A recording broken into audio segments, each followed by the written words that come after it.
கடமை வீரன் ஞானம் புகழும் கலைஞர் பேரன். கருப்பு சிவப்பு படையின் வீரன் களத்தில் வெல்லும் துணிச்சல்காரன் காலம் கொடுத்த கடமை வீரன் ஞானம் புகழும் கலைஞர் பேரன். திருக்குவளையின் வழியில் வந்து தற்குருதி இளம் திராவிடருக்கு தலைமை தாங்கும் உதயநிதி. திருக்குவளையின் வழியில் வந்து தற்குருதி இளம் திராவிடருக்கு தலைமை தாங்கும் உதயநிதி.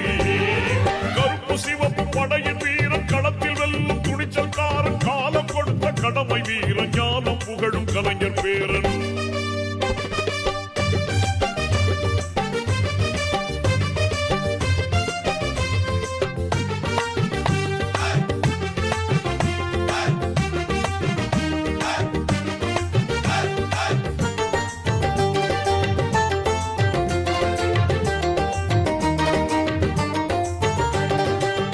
லட்சிய தமிழ்